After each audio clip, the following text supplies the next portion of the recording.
नमस्कार छ सबैलाई। सामाजिक सञ्जालमा आज यो फेसबुक लाइभबाट आउनुको मुख्य उद्देश्य के हो भने राज्य यतिखेर आतंकमा लागेको छ। राज्य आतंकमा लागेको छ।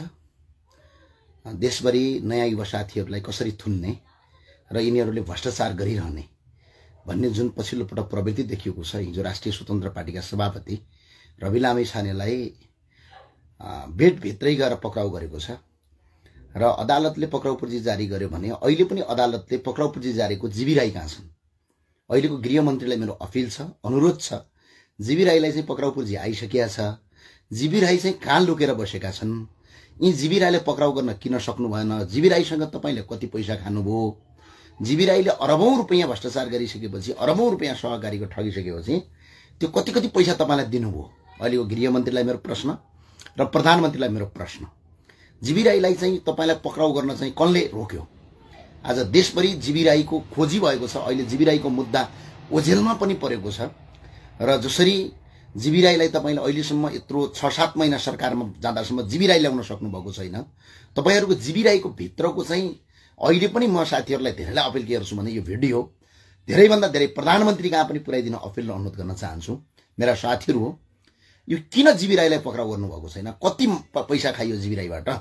यसको हिसाब किताब चाहिँ अब गर्नुपर्ने आवश्यकता देखिन्छ। अहिले सहकारी पीडितहरु आज पनि बिजोग अवस्थामा छन्। म आज पनि भन्छु जीवी राईलाई के कारणले गर्दा उन्मुक्ति दिइयो र रवि लामिछानेलाई के कारणले गर्दा पटक पटक दुःख दिइएको छ। आज रवि लामिछानेको मुद्दा अहिले पनि म के भन्छु भने अदालतमा जसरी अदालतलाई प्रयोग गरिरहेका छौ तपाईहरुले, अदालत पनि कस्तो छ तपाईलाई थाहा छ नि त। पार्टीका कार्यकर्ताहरु नियुक्ति गर्ने चलन छ अहिले अदालतमा, तपाईलाई स्पष्ट थाहा भएको कुरा हो। सम्मानित अदालतका विरुद्धमा हामीले बोल्नु हुँदैन, हामीलाई थाहा छ। तर अदालतमा जसरी न्यायाधीश नियुक्ति गर्ने प्रक्रिया छ यो देशमा, त्यो प्रक्रियाले कहीं न कहीं त शंका उत्पन्न गराउँछ। त्यो कुरा त हामीलाई स्पष्ट थाहा भएको कुरा हो। सम्मानित अदालतको आदेशलाई हामीले स्वीकार गर्छौं, तर यसको मतलब यो होइन कि कसैलाई काखा र कसैलाई पाखा गर्ने अधिकार चाहिँ अदालतको छैन छ जस्तो मलाई लाग्दैन।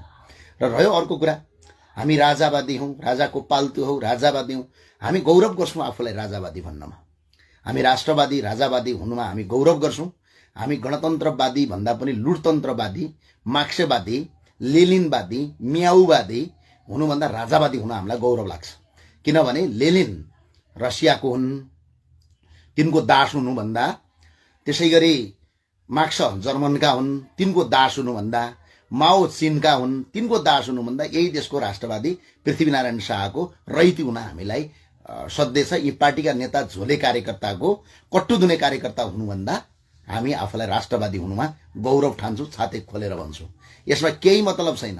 कोही 2 कौडीका मान्छेले, 2 कौडीका औकात नभएका, जसले कुनै पनि कुरा नबुझेका, जसले बुझ्न सक्ने क्षमतै नभएका, जसको कुनै क्षमतै छैन, त्यस्ता मान्छेले बोल्दाखेरि तिनीसँग कुनै न बहस गर्ने क्षमता हुन्छ न कुनै राख्ने क्षमता हुन्छ। त्यो क्षमताका साथ हामी बढ्छौं। र अर्को कुरा, राष्ट्रवादी साथीहरुलाई मेरो अपिल छ, अनुरोध छ, एकजना मान्छे पनि डराउने होइन। यो देश यिनीहरुले आर्जेको होइन, यो देश यिनीहरुले बनाएको होइन। जसरी अहिले मुद्दामाथि मुद्दा लगाएर थुन्ने प्रकृति गरेका छौ, जसरी त्यो भोट भिडियो हेरेर, फोटो हेरेर, जसरी घर घरमा गएर मान्छेलाई त्रसित पारेर जसरी पक्राउ गरेका छौ, अहिले त प्रमाणित भइसक्यो तिमीहरुले नै पत्रकार रजकलाई मारेका रहेछौ भन्ने कुरा त हिजो पत्रकार रजकको च्याट अहिले बाहिरिएको छ। किन भन्नुभयो रजकले? आज 3-4 वटा कारण छन्। आज हेर्नुस्, पहिलो कारण पत्रकार सुरेश रजकको, उहाँले दिएको अन्तिम च्याटमा के भनेको छ? मसँगै प्रहरी छ, म माथि पुलिस छ, त्यो पुलिस माथि छ, अरूलाई हान्न जाँदैछ भनेर भन्नुभएको छ। त्यसपछि उहाँ सम्पर्कमा हुनु भएको छैन। यसको मतलब जानेर पत्रकार छन् त्यही नजिकै नेपाल प्रहरी पनि छ। कुन पुलिस छ? सशस्त्र छ कि कुन छ? र अर्को कारण, पटक पटक सशस्त्र प्रहरी त्यो घर चेक गर्न जान्छ, तर चेक गर्न गइसकेपछि उहाँको लास भेटाउँदैन अनि भन्छ माथि कोही पनि छैन, कोही पनि छैन भनेर जनतालाई भ्रमित पार्छ। यो के हो? र अर्को, तिनकुनेको क्षेत्रफल कत्रो छ? तिनकुनेको क्षेत्रफल 100 स्क्वायर मिटर हो। त्यहाँ 1400 पटक राउन्ड गरिएको छ। 1 मिनेटमा 8 वटा भन्दा बढी पटक गोली हानिएको छ। दम र हिम्मत छ भने खुलम खुला आएर गोली हाने हुन्छ, केही डराउनु पर्दैन। यदि हतियारै उठाउनु पर्ने भोलि अवस्था सिर्जित बन्यो भने त्यो पनि गर्छौं हामी। भोलिको अवस्था सरकारले यदि कुरा त्यो बाध्यका साथ सुनोस्, कान खोलेर सुनोस्। किनभने कोही यहाँ ती सरकारका, ती झोलेका, ती भ्रष्टाचारीका दासहरू छौ भन्ने कान खोलेर सुन। किनभने यो देश पटक पटक लुट्दा बिजोग बनायो। आज जाऊ त कस्तो छ अवस्था। हेर एकछिन खाडीमा गएका मान्छेलाई। आज देशको उद्योग कारखाना बन्द गरेर गोर्खाली टायर बन्द गर्यौ, वीरगञ्ज चिनी मिल बन्द गर्यौ, वीरगञ्ज कृषि औजार केन्द्र बन्द गर्यौ। आज महावीर पुनले किताब बेचेर चलाउनु पर्ने अवस्था छ।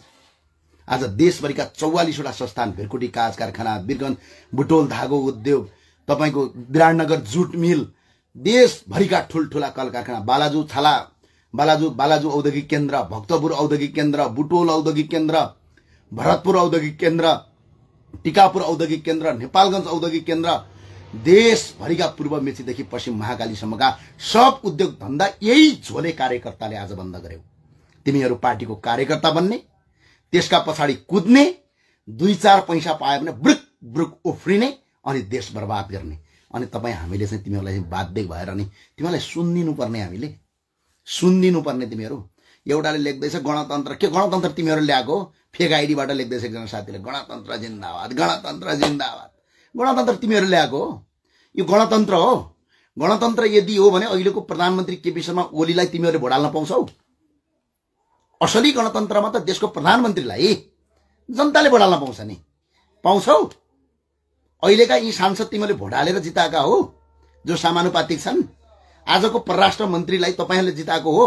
कोहीको कसैको दम छ, हिम्मत छ तिमीहरूले जिताएको अहिलेको सांसदलाई? हो समानुपातिकबाट चुनाव हारेका हरुवा चरुवाहरू आज हेर्नुहोस् राष्ट्रिय सभाबाट मन्त्री बनेका छन् केही साथीहरू। आज राष्ट्रिय सभाबाट राष्ट्रिय सभाको अध्यक्ष बनेका छन्, राष्ट्रिय सभाका सदस्य बनेका छन्।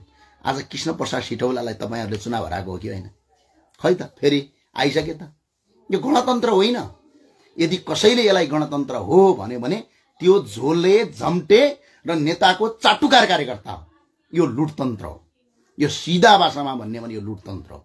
यदि यो लुटतन्त्र होइन भने आज कति भयो वैदेशिक ऋण एकछिन गएर 27 खरब भयो वैदेशिक ऋण। आज 27 खरब। आज एकजना मान्छे रोजगारी दिन सक्छन् यिनीहरूले। सारा पार्टीका कार्यकर्ता बनाउँछ, झोले झम्टे भरौटे बनाउँछ, ती भरौटेलाई ठेक्का दिन्छ।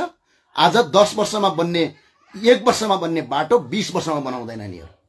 एउटा पुल बनाउँदाखेरि भ्रष्टाचार गरेर त्यो पुल 5 वर्षभित्र भत्किन्छ।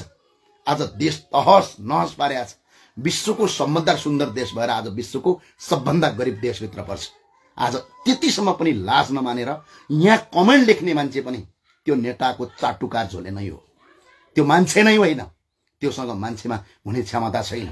त्यो भावनालाई मेरो अनुरोध के छ भने राष्ट्रवादी साथीहरू, एकजना मान्छे पनि डराउने होइन। कति हान्छ यसले, कति गर्छ। कसैका बाहुले आर्जेको वीरताको देश होइन यो। यो स्पष्टका साथ भन्छु। आज नागरिकले शान्तिपूर्ण रूपमा आफ्नो माग राख्न पाउँछन्। यो देशका जनताले राजा चाहन्छन् भने राजा ल्याउँछन्। कसैको बाउको टाउको दुख्नुपर्ने आवश्यकता छैन। कम्बोडियामा पनि राजा फालेका थिए, ल्याए। बेलायतमा पनि राजा फालेका थिए, ल्याए। आज अस्ट्रेलियामा राजा छ, न्युजिल्यान्डमा राजा छ, क्यानाडामा राजा छ। जहाँ अहिले गएर तिमीहरू त्यहाँ लेख्दैछौ नि, दुबई कतारबाट केही साथीहरू, त्यहाँ पनि राजा छ। बुझ्नुभयो? आज राजा हुँदैमा देश अविकसित हुने होइन। के थियो? त्रिभुवन विमानस्थल तिमीहरूका नेताले बनाएको, यी टाउके झोले नेताले बनाएको। तिमीहरू गुड्ने बाटो यिनीहरूले बनाएको। तिमीहरू जो स्कुलबाट पढेर आयौ त्यो स्कुल पनि यिनीहरूले बनाएको हो। त्रिचन्द्र क्याम्पस यिनीहरूले बनाएको, त्रिभुवन विश्वविद्यालय यिनीहरूले बनाएको, पूर्वाञ्चल विश्वविद्यालय यिनीहरूले बनाएको, पश्चिमाञ्चल विश्वविद्यालय यिनीहरूले बनाएको। के बनाएको छ यिनीहरूले? न स्कुल बनायो। ल हस्पिटलको कुरामा जाउँ। सुर्खेतको क्षेत्रीय अस्पताल यिनीहरूले बनाएको, अहिले प्रदेश अस्पताल राजा ज्ञानेन्द्र शाहले बनाएको। जुम्ला जाने बाटो यिनीहरूले बनाएको, राजा ज्ञानेन्द्र शाहले बनाएको। ल अब भन, सेती अञ्चल अस्पताल यिनीहरूले बनाएको, गण्डकी अञ्चल अस्पताल यिनीहरूले बनाएको, लुम्बिनी अञ्चल अस्पताल यिनीहरूले बनाएको, भेरी अञ्चल अस्पताल यिनीहरूले बनाएको हो, जनकपुर अञ्चल अस्पताल यिनीहरूले बनाएको, वीर हस्पिटल यिनीहरूले बनाएको, टिचिङ यिनीहरूले बनाएको हो, पाटन यिनीहरूले बनाएको। एउटा अस्पताल बनाउन सकेका छैनन् यिनीहरूले 16 वर्षसम्म। प्राइभेट अस्पताल बाहेक एउटा स्कुल बनाउन सकेका छैनन्, एउटा एयरपोर्ट बनाउन सकेका छैनन्। जम्मा 2टा एयरपोर्ट बनाएको थिए यिनीहरूले, एउटा भैरवा एयरपोर्ट, एउटा पोखरा एयरपोर्ट। आज जाऊ त, एउटा प्लेन पनि बस्दैन त्यो एयरपोर्टमा। चाइनाबाट ऋण ल्याएर बनाएका थिए, अरबौं भ्रष्टाचार गरे। 27 अरब, 28 अरब, 22 अरब। आज ऋण तिर्दा तिर्दा नेपालको ढाड खुस्किसक्यो। अझ पनि यिनीहरूलाई पाल्ने मान्छे, यिनीहरू सही हुन् मान्छे, यो देशको देशद्रोही नै हो। यो दुई भाषा छैन, देशद्रोही नै हो। यहाँ कुनै कार्यकर्ता होइन, कार्यकर्तामा चेत हुन्छ। यो घरमा काम गर्ने बतुवा कार्यकर्ता हो, त्यो कार्यकर्ता होइन। कार्यकर्तामा चेत हुन्छ, कार्यकर्तामा राजनीतिक चेतना हुन्छ, कार्यकर्ताले सत्य असत्य के हो त्यसलाई छुट्याउन सक्छ। यो छुट्याउन नसक्ने भिडाहरूका कारणले गर्दा यो देश बर्बाद भएको छ। त्यो भावनाले म भन्छु, कोही पनि नडराउनुस्। 26 गते एकजुट बन्ने हो, नेपालको राष्ट्रिय झण्डामा आउने हो।